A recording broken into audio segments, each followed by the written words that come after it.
Hello everyone and welcome to the third episode of Music We Love. Today's subject is, of course, the world-famous British psychedelic rock band Pink Floyd. Yes, I finally got him to do it. I've worn him down after talking about it for ages. I like Pink Floyd. It wasn't much of a sell, was it? You basically went, can we do Pink Floyd? Yeah, right. That was the sell. So Pink Floyd are kind of, in terms of the pantheon of great British rock, they're pretty unique because not only have they they kind of didn't really do singles or videos. It was mostly about art rock and their live shows and albums as an album, very much like Led Zeppelin in that way. Yeah, trying to be clever with it. It's supposed to be clever rock. Yeah, I mean, the Pete Townsend did do this rock opera first, but they did it better.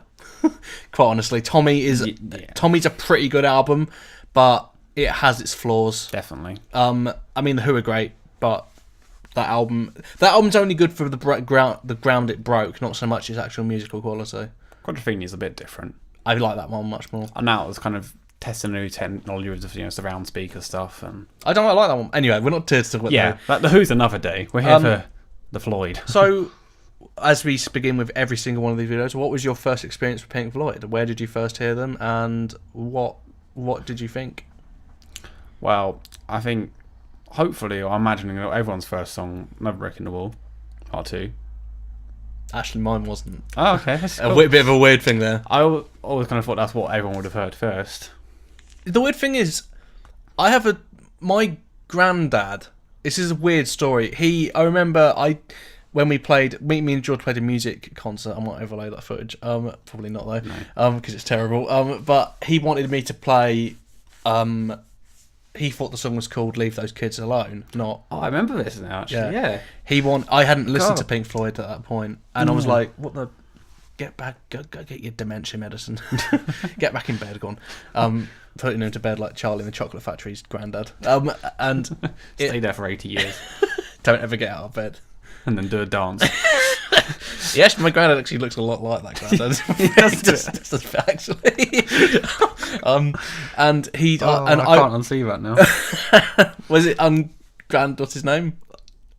Grandpa Joe. Yeah, Grandpa Joe. I'm going to call him that from now on. We're getting so off topic, but it was worth it. Oh yeah. Basically, he asked us to play that, and I kind of wanted to, but just because it'd be. But we kind of got vetoed, didn't we? Our teacher told us not to do it. Yeah, it's a good reason for that. And I didn't really listen to Pink Floyd. However, he gifted me, my Grandpa Joe, very, very lovely, very kindly gifted me a Wonka bar. In a way, he did give me the golden ticket because he gave me the Wall as a vinyl. He has the original Wall vinyl, and I've got it at home, and it is just fucking great. And I listened to it in an afternoon. I was like, "Oh my god, so good! Got to tell George." And then I told George, he was like, "Yeah, I already know Pink Floyd are." Yeah, I was there before you on that one. Gave me a Wonka bar. Oh my god, this is horrible, Grandad. I'm sorry. At least he's not dead. That's when it gets worse. I'm gonna say that at his funeral. The greatest gift my granddad ever gave me was a Wonka bar. I might put on his coffin the picture of Grandpa Joe. You've got to play that song he sings, and I've got a golden ticket, whatever. I've got a golden ticket. Yeah, oh my god. Oh my god. Jesus Christ. Okay, getting back to Pink Floyd. Yeah. When did you first listen to Pink Floyd? Because my first exposure was that song and also The Wall, and I kind of steadily. Oh, actually, yeah. And then Shine On You Crazy Diamond. Okay, yeah, mine was. Might have said another brick in the wall. Here we go. I felt so. No one bites for dust. Son. Another time. I think I listened to that, and then I think it was only about like a month later or something. We did a show, and they were using money. Like I was doing a lighting for it, and I was using money as part of the soundtrack, and I was like, "Oh, this is pretty cool." Pretty cool. I was kind of what I usually do is just binge listen to fucking everything. Well, like, Steve, what's the name of that track? Money by Pink Floyd. Thank you. Oh, you bastard! There's no such band called Pink Floyd. Going the Finks. It's not the band fans could be sure. Now I'm doing every single word I say. I said that's what the sound should be called. Go on. Can't even talk anymore. No. Christ. It's that bloody chocolate. So basically, every day I was going to college and back, I was listening to basically every album. I went through all of it, even the shit stuff. Fuck, how long did it take you to get to college? Do you mean like you were... That's kind of what I did, to be fair. That's how I actually listened to the Kung Fu Panda soundtracks, is when walking back from uni, or so back from college, I would listen to the whole 2 soundtracks, because it took me about an hour to walk, roughly. And I did that with Pink Floyd. I did that with a lot of music, actually. Like, that's how a lot of my musical taste was formed, is listening to the album, whether I could just get into it when I was walking. Because that was a long walk home from college to my house. Definitely. I used to get through so much music on those journeys. I do kind of miss that in a way, but yeah, it's kind of nice. I don't get much of a chance anymore. No, I remember specifically Pink Floyd, Motorhead, Metallica. I listened to, was it S&M, the Metallica live album? Oh yeah, that whole thing on the way home, loved it. Nice. Stuff like that. Those walks home kind of informed a lot of my musical taste. Definitely. And Pink Floyd is one of them. And as I kind of grew into doing sound work and more kind of music editing and that sort of stuff, it quickly became my go-to choice for listening to music for good mixing and stuff like that. That's definitely one of my reasons why I like them a lot, and I will go into as we start going through albums. So I'm not as familiar with the early stuff, Syd Barrett stuff, because you've listened to that presumably. There's the really psychedelic Some stuff. of it, it's not my favourite. It just goes a bit over my head. But that's the thing, like, I think they definitely started going a bit more mainstream prog. I genuinely thought for a second you called me prog. It's like they went a bit more mainstream. Prog. It's like, what? I don't know. Fucking hell. I thought that's like a racial slur. Oh, We'll name each other after musical genres. You can be prog, I'll be garage. I was gonna go for smooth jazz. You can be jazz fusion. I've got that look about me. It's either that or a man who hangs around in a garage too long. It's got some fucking ginsters. Oh god, this is the best one ever so far. We've talked about fucking Willy Wonka in garages. It's supposed to be Pink Floyd. And the new Blunderbuss HQ. Yeah, we're actually recording George's new house. Yes. Fucking hell, this is awful. Okay, right. The psychedelic stuff goes a bit over my head. I don't really get it. Like I said, like the first few albums, they was kind of them. Then they kind of realised we want to become big, then we need to kind of tone it in a bit. They probably got told that, to be fair, but sorry, I was just thinking that garage thing again. It's kind of like, I don't know. It's kind of a weird happy accident that Syd Barrett, unfortunately, did lose his mind a bit. yeah. Do you need a minute there, champ? Sorry, no, I've got that prog, calling me prog just killed me. Anyway, he kind of lost his mind, unfortunately, and went into a mental home and lived with his sister for a few years. He kind of stayed away from music, and the rest of them he was the singer of the original Pink Floyd. They all decided to carry on, and that's the kind of thing I find weird about them, is that there's not really a set singer in Pink Floyd. It's basically, let's not worry about the vocals, let's just make things. It's kind of always more about the music. Yeah, exactly. Like, you listen to Shine On You Crazy Diamond, and that kind of shows through, really. Yeah, it's just 20 minutes of... There are some vocals, but not really. Not really. Doesn't really count. So, what was your first exposure to, like... was it just... was it just Another Brick in the Wall Part 2? Was your exposure to the I'll say newer stuff for the stuff that was just... When we say newer stuff, I mean Nick Mason, Richard Wright, David Gilmour, and Roger Waters. Yeah. That's the Pink Floyd I'm talking about when I say no. Like I said, it was that, then I heard Money, and then I think I listened to Dark Side of the Moon first, because they had the CD there. Oh, they had it at college? Yeah, I think someone just brought it in, so basically when I was just setting up, I just went through the whole CDs a couple of times. It's one of them, it's just one of them iconic albums, isn't it? Which is really weird, because like, I have this thing with iconic albums. When you put it on, you're going into it loaded. You're expecting it to just fucking blow your mind, and sometimes that doesn't really work. Like, I remember Wish You Were Here. I was just like, I can't be arsed listening to this. It's 20 minutes of like fucking nonsense, jazz nonsense. And I'm like, you have to be in a mood to listen to Pink Floyd, which I find you either have to be doing something else, like to have it. It's just nice mood music. I find I don't go in. I would say if you want to listen to Pink Floyd, don't go into it expecting immediate gratification. No, it's not one of those bands where it has songs you can sing along with your friends. No, there might be a couple, but I mean, there's a few famous ones like Comfortably Numb. Yeah, I was just going to say that. Which is The Wall and Money, I guess. Yeah, you could. It's not something you really think about. They're not a karaoke band. No, by any definitely means. not. If you whipped one of those out, Everybody getting their lighters out. like The Grey Gig in the Sky. Oh my god, that would fucking be That should be my song. that would kill an atmosphere. Because it's just like 3 minutes of basically screaming It's my song of my life. to a tune. When you say screaming, do you mean like that kind of screaming? Like, no, not like stood that. on your toe, like oh. Someone stood on my toe.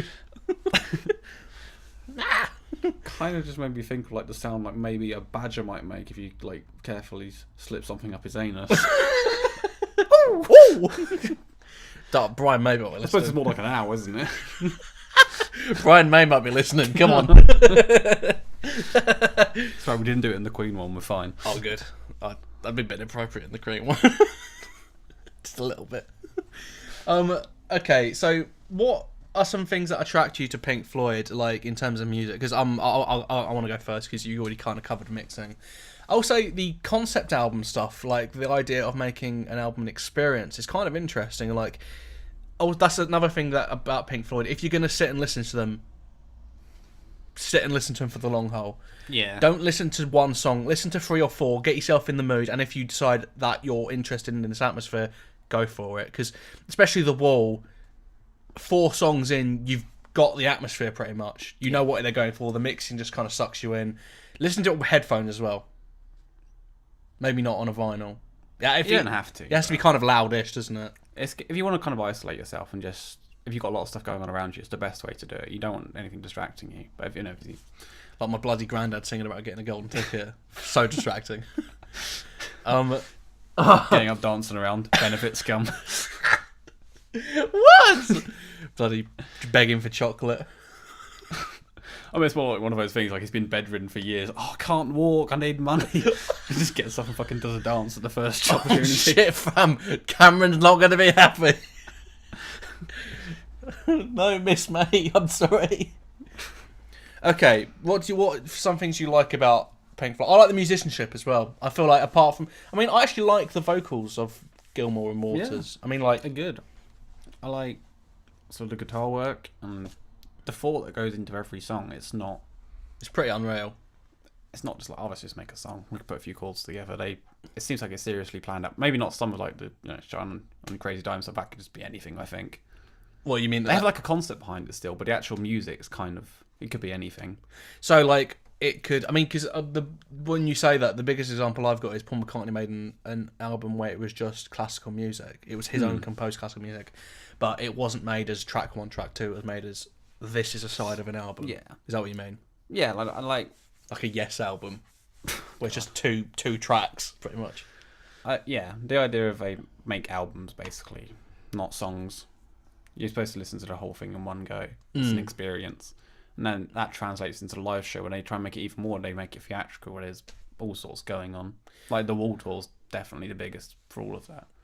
I've watched them like behind the scenes stuff, and the amount of stuff that went into it. It's insane. The amount of money they spent on it. I don't even know if they actually made any money on it in the end. Oh, they made a lot of money. I don't know if they made it back, but Yeah. I know for a fact that the concept behind The Wall started because of a live show. You know this. Oh, yeah, You know yeah. the story. I'll tell this story just in case anyone else doesn't know it. They were touring a lot for Dark Side, and I think Wish You Were Here, Right, maybe. yeah. And they were doing it a lot, and they were getting a bit stressed. And one day when they were playing, some woman grabbed Roger Waters from the crowd when he was playing, and he spat in her face. Now, that's just a very emotionally charged action, and he realised that he, as a performer, wanted a wall between his audience and the music, which is what inspired the idea that as someone has more negative experiences, they build a quote-unquote wall around them, which is what created the album title. And when they toured it, they put a big white wall between them and the audience, which is genius. It's a pretty fun idea. And I don't know. There's done some pretty weird things like the concert at Pompeii. Have you seen that? Oh yeah. Where they're playing in that Colosseum, but there's nobody there, and that was a live album. Yeah, it's pretty funky. It's pretty fucking weird. It's a shame with their like live performances. There isn't many good copies around. No, it wasn't like ever videoed properly. The Queen one, the Montreal one, that one. If it had been filmed like that, the Pompeii ones, it's filmed very weirdly because it's not using the mix from the desk. It's using the mix from the camera, which is awful. It's a very bad idea. Yeah, and it's a shame they won't like reform ever, because I'd love to hear. I mean, Roger Waters' tour is pretty much as close as you're going to get, or David Gilmour. I mean, to hear David Gilmour play "Comfortably Numb" is like out of this world. But I think some of it with them is kind of part of the time and what was going on in their lives and what happened. Elaborate. Like, the previous band history, a lot of songs came from that. Oh, yeah, I see what you mean. Sorry, yeah. I always find them as, like, that's a piece of, like, the 1970s, that period. I feel like if you try and take it out and replicate it, it doesn't quite have the same effect. That's a good point, and I'd like to raise you the Live Aid gig, which was, they played 5 songs, and every song of them was a fucking masterpiece. They played Money, Comfortably Numb, Wish You Were Here, and then Queen came and destroyed them. What? No, the 2005 Live 8. The 2005 one? Yeah, Live 8. Oh, Live 8. I thought you said Live 8, I was going to say. No. I don't think they played Live 8, did they? I don't think they were a band then. I don't know, I've lost myself now. No, I don't think they were a band then. Yeah, Live 8, they reformed. Have you seen that gig? I don't think I have, that's why I didn't know about it. Right, well, I'll show you in a minute. It's all the original band members. They reformed just for that one evening, just for... I can't remember what Live 8 was for. I don't know what they were raising money for. I can't remember, but it was that was a really good event. What are some of your favourite songs and albums? I think the problem is if you say your favourite song off of an album, you're taking a bit out of it. It's just 3 strong albums, really, isn't there? To be fair, I like Animals. That's a good album. Yeah, that's not bad. It's always, for me, it's always going to be The Wall, Dark Side, and Wish You Were Here. Not Animals. I like I said, I really like It's Animals. not bad. It's just, they're my 3 top. They're always what I'll go to in terms of mixing, in terms of everything. I'm pretty sure they've got more than 3 famous ones. Well, no, obviously they do, but... I like A Momentary Lap of... Oh, the Division Bell's really good. There's a lot of good stuff on the rest of it. I'm not saying that there isn't, but... It's just I keep forgetting... I forget what albums they've got, because... Some of it just gets a bit more random, that's all. It's just because everyone knows the 3 really big ones, but A Momentary Lapse of Reason I really enjoy. Learning to Fly is one of my favourite Pink Floyd songs. That's a bit of an obscure one, though. Yeah. I think sometimes with that, it is a thing you have to be in more of a mood for it, really. Esoteric mood. There's a new word for you. Sometimes it is just easier to slip into kind of music. I just listen to the easier listening stuff. I don't like slagging off the bands we've covered, like Metallica or Green Day, but with them, I don't have to psych myself up to listen to them. It's just no, it's stick just it put on. this on and do this. You can be doing anything. Yeah. But with Pink Floyd, you have to kind of be like, don't use it as running music for fuck's sake. It's not a band I'd listen to in the car. No, you'd probably crash. What is the perfect listening experience? Okay, like we kind of touched on this a little bit, but in this room right now, it's just me and George in this quiet room. It's raining. It's not raining anymore, but it was raining outside. But if right now, would this be the time to put it on? Yeah, quite easily. I mean, it'd probably start to slip my wrist, to be honest, when I'm done. What's the one... okay, sum up. You got all 3 of these albums. Yeah. What are some of the perfect listening experiences for 3 of them? Because I would say The Wall is the best one for now, where it's kind of sunny outside, kind of not. Yeah. It's kind of raining, but it's just the 2 of us listening to The Wall. Wish You Were Here is late at night by yourself, I headphones. found it's pretty great sometimes. I've listened to that when I've just been sitting outside. You got Oh, headphones that's it. on, just like watching the world go by, really. That's pretty cool, yeah. That's quite fun. I find Dark Side of the Moon can be That's a bit useful of for a that. strange one. That's I don't think I found the best way to do that yet. For me, I find it really easy to listen to them at night. I find, like, I don't know, what's a good one for Dark Side? I don't want to say early morning because it's not really when you've just gotten up. I don't want to listen to Pink Floyd. You want to just get in the shower or something. I think I like Dark Side when I'm doing something else. I stick it on when I'm writing or doing a script or something. I like having that because it's not too intense. It's kind of chill, but it's not too chill that you're not listening to it. Yeah. And I find that some of the lyrics kind of make me feel a bit, oh yeah, that's good, and kind of push me along a little bit. But Wish You Were Here, Summer, Barbecue, maybe that's pretty cool. I do. I find it, like I said, late at night in bed, got your laptop on, stick your headphones in. Fair enough. That and Michael Caine's best chill out album 3. That's when I find that those things are best. So favourite songs, because I've got to go with Comfortably Numb. Is my favourite Pink Floyd song. It will never ever be topped. Actually, that's the point. What do you think of the Scissor Sisters cover of that? I don't remember now. Hello, is there anybody in there?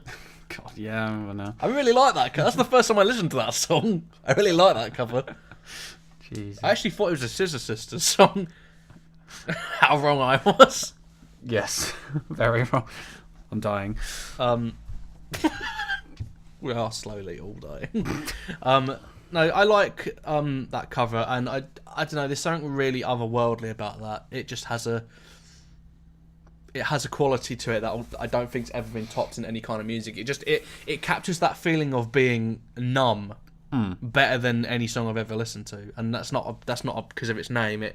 That feeling of not being upset, not being angry, not being happy, but just being there in that moment. That void, kind of. Yeah. Being there in the moment. You're not thinking of the future. You're not thinking of the past. You're just there in the moment.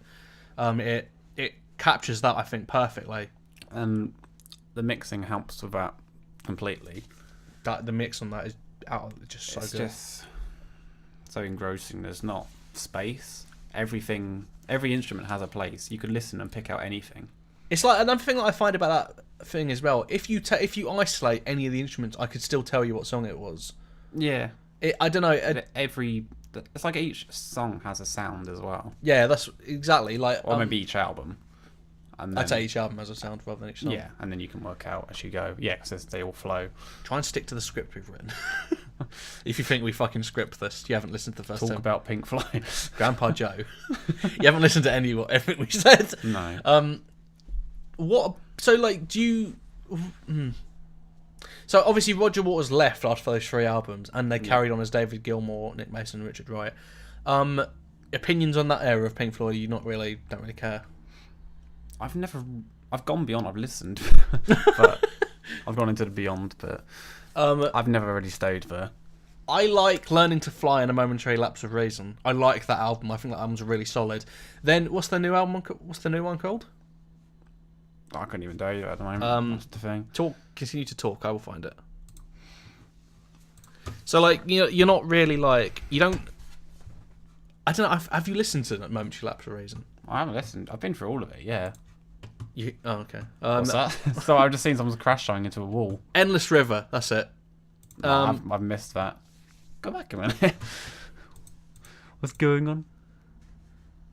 Oh yeah, Nick Mason crashed a Formula 1 car into the wall. Oh, it has to be a wall. Brilliant. Didn't even think of that. So, not listen to Endless River then?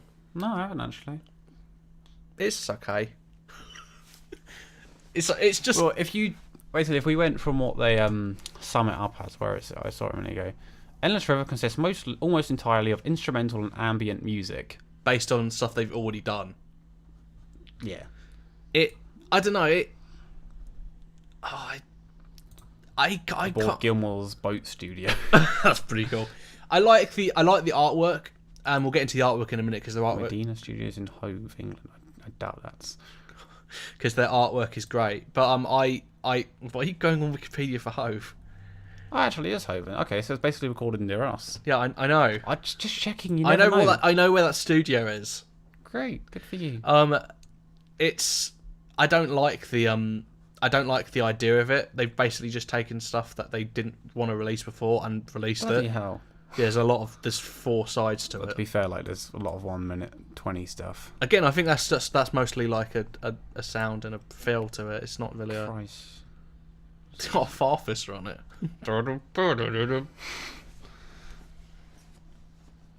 There's got to be a gong, yeah. There's not going to be prog without a gong. No. Fair enough. I'm sure it's not bad, but it's probably... Stephen Hawking's got some vocals in it. Nice. Very odd. But it's not bad, it's just like... It's kind of like Shining You Crazy Diamond, except not. And not as good, and longer. So, like, I mean, it's just... I just don't know. Yeah, that's the thing we've got wrong, actually. I thought The Wall, Wish You Were Here, and Dark Side of the Moon all came out one after the other. But Animals came out. Yeah, yes. I didn't even realise that Animals came out before those. Yeah, and that's it. And then you've got a few bits afterwards. Fuck, all the energy has gone out of this. We peaked too early. Sonic Experimentation. So I'm just going to have a bit of a read.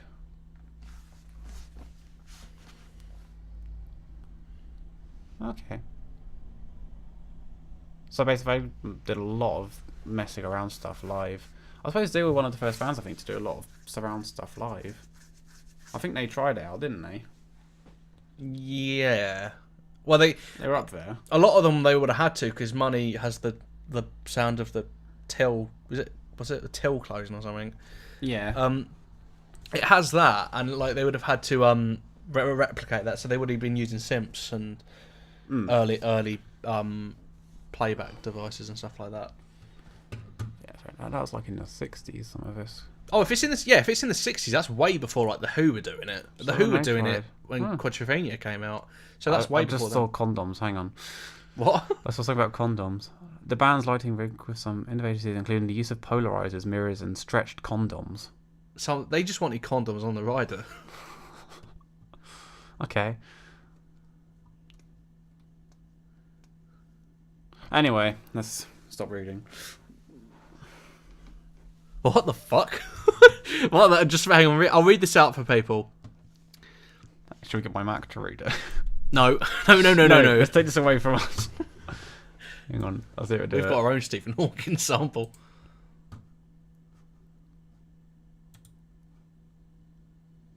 You've got headphones in, haven't you?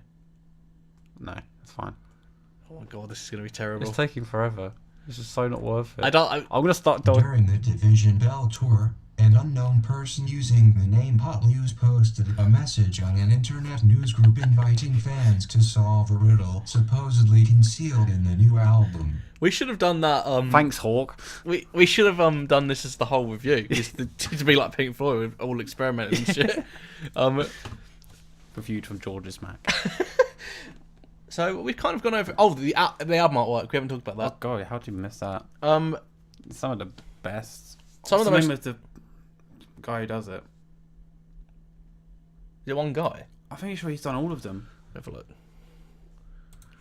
We don't know a thing. Clearly, I can't remember off the top of my head. It's a bit of one of those pub quiz questions. I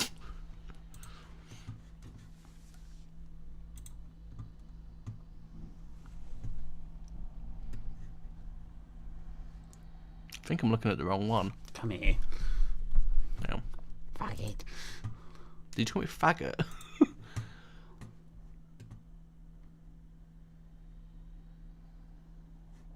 Gerald Scarf? Hang on, come here.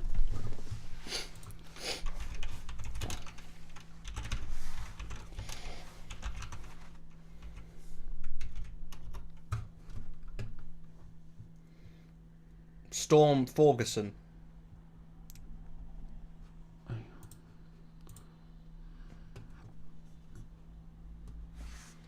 Yeah. Yeah, that's it. We've got them all here then, basically, now, so we can kind of go through them. On the Enemy's website, if people want to find it.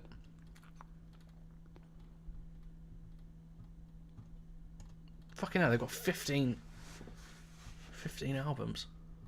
They're all just so different and... out there. Yeah. That's a pretty good one. Oh yeah, I remember that The back catalogue one.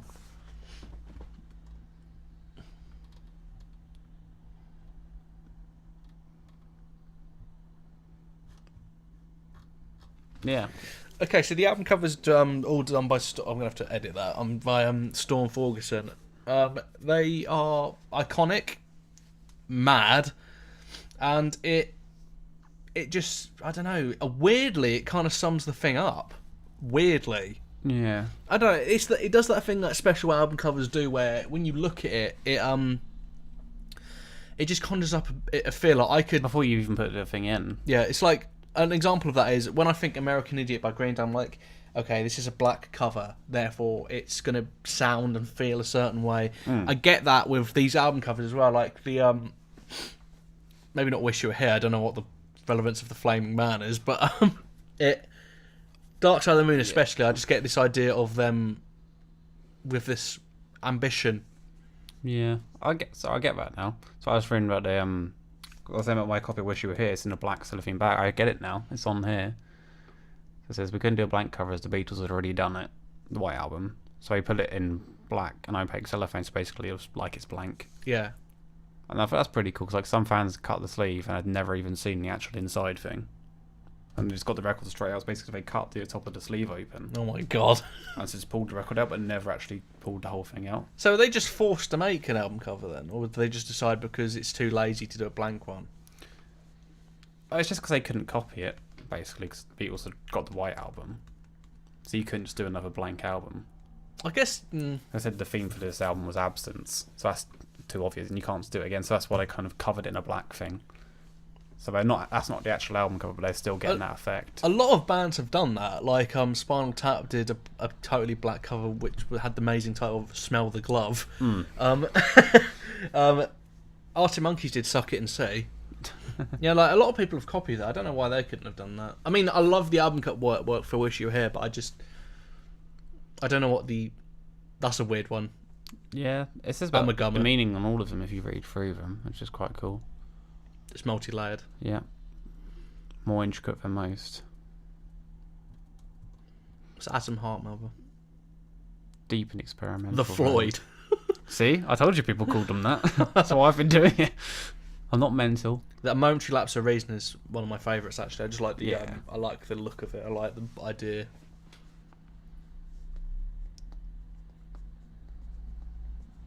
Nice. Sorry, we're not going to go through every one of these, but... I think this is going to be one of the shorter episodes because I think we've pretty much talked about Pink Floyd, and most of it was making fun of my granddad, admittedly. But it's been about half an hour. I think it's kind of hard to band to sum up because like Metallica and Green Day are subjective, very subjective. Some people really like them, some people don't. But Pink Floyd universally are pretty well loved. Yeah, which is surprising for prog rock. Really, it's quite a out there genre. Yep.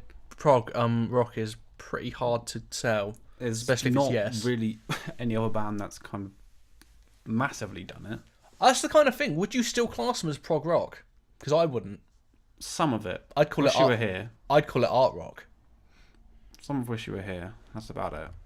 And obviously some of the other stuff. But the early stuff is all psychedelic prog rock. If you're talking about like the three main albums, I would call them art rock. Or experimental rock. I think if you say prog rock, you've already put an image in someone's mind that it's gonna be a million years long, never go anywhere. It has some elements of it. It kind of the musical instruments that are used, which can be basically anything. Spoons.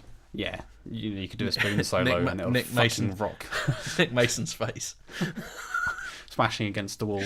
That's how they actually made the Wall album. Oh my god, that'd be so great. That's what Another Brick in the Wall 3 part. Sorry, Another Brick in the Wall part 3 is Another Brick in the 3. Another Brick in the 3.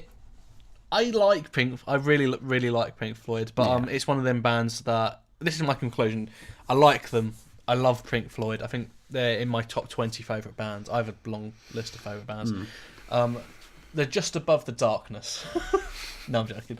And they've just got such a unique sound to them. It's kind of hard to not love them. They're so ingrained in popular culture. The movie The Wall is great. We haven't discussed that, but that's a really good film. Yeah. Actually has Bob Geldof in it, who also organised Live 8. See, we're tying it all together. I like that movie. The visuals are really great. The mixing of the album and the sound design in the movie is great. the early stuff is ironically enough, I would say start with their later stuff, like the 3 albums, then go back into their first stuff, because that in a weird way they kind of took everything from that first section of their career and condensed it and made it more kind of packageable. Yeah, definitely. But they didn't actually lose it like some bands do. Yeah, The Who are a band that had lightning in a bottle for about 4 years, then they really lost it after Quadrophenia. Yeah, a lot of bands say like, oh yeah, you've gone too mainstream. They kind of went mainstream but didn't lose themselves. But didn't sacrifice the quality of it. Yeah, they still had the concept behind the album. They still had the kind of musical style. I mean, that's the weird thing. If I said to you, try and sell The Wall to someone, I couldn't sell that to a... That's really hard to sell to somebody. Like, I could only describe... I wonder how they did it, because it wasn't self-released. It was a record label. However, I might add, it's only an album that could have been done in the late 60s, early 70s, because the Beatles, The Who, Jimi Hendrix... It was just that period. It was just that period. But it's a band that could not exist now. No way. No, not at all. They wouldn't be able to do it, really. There wouldn't be the stuff or the interest, I don't think, from enough people. There would be, but no one younger, I don't think, would latch onto it anymore. No, everything now is a lot more immediate, which has its benefits and its faults. But where would you put Pink Floyd on your list of favourite artists then? It's definitely pretty high up, I'd say. Like, in terms of... Also, I have a few bands I go to just for listening to good mixing and stuff, because I'm a bit sad. And I think they're pretty much at the top there. I can't think of much anyone else I'd put above them, really. In terms of mixing? Yeah, in terms of sound quality and stuff like that. This is definitely the place to go, which is strange, considering it's a fair few years ago now. There's not many people that have actually really topped it still. See, I'm inclined to disagree. I mean, not with the actual quality of the mixing. I agree with that, but I think there are bands that have lasted longer. I mean, like, their mixing is about as good as Pink Floyd's and sounds about as fresh. I'd say the Beatles stuff sounds about as fresh to me. Some of it, but they're experimenting a bit too much with the whole kind of stereo thing. So at times... Was it the hi-hat? Yeah, like some things are really loud just in one side. It's a bit too much at times, but that's just because that was the time. This was new technology. I don't know. A bit like Bowie. Bowie just did that as well. I think Bowie's stuff's really well mixed, though.